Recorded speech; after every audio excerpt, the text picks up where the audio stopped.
So now I'll go into when I first got to know you. Obviously, I don't really do that much corporate stuff, so that's why I always reach out to you. What are mistakes that you see inexperienced attorneys make in your practice area? Like, what are the mistakes that you see that you're like, oh, yeah, that should have, yeah, that could have been avoided. Yeah. Uh, Typically a new attorney that's moving into the corporate space, probably where they're starting their practice is they're helping someone simply form a company, Right. right? Some sort of legal entity. And what they've done is they've used a very standard form template and they've just kind of plugged in the basics and that's it, you know? And they've not really talked through the client issues to really see if many of those provisions are in fact applicable, or if in fact there are many provisions that need to be added to these forms that are just not there.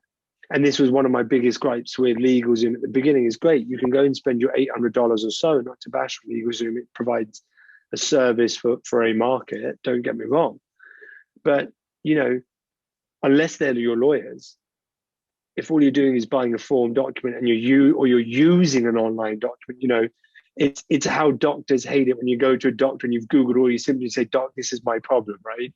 And the doctor, you can just see that their eyes roll and glaze over because you're now another Google doctor. Well, we experience that as attorneys.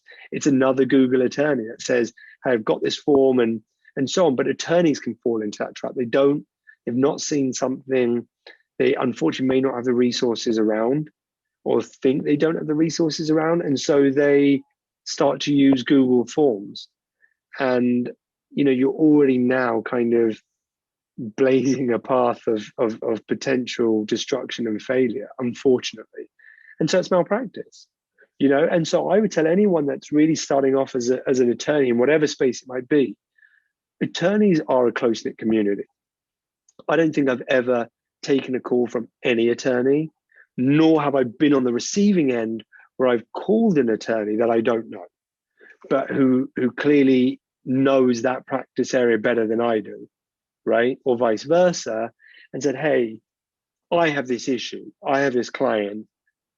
Can you let me know your thoughts?" I think as attorneys, we've all worked very hard to get to where we have to get our licenses. And I don't think we ever want to see a colleague fail. Right. So I think, no attorney should ever feel alone. And they should contact their state bar. They should look online, whatever the case may be. Pick up the phone. An attorney, I think, is always going to be helpful. So I think, as much as I see problems, I think this is something I'd always tell attorneys. You can avoid these by learning from the mistakes of the people that have gone before you. They'll tell you where are the best resources and guides to use and the sorts of courses you should be studying on, to help you grow and be a better attorney and advocate for your client.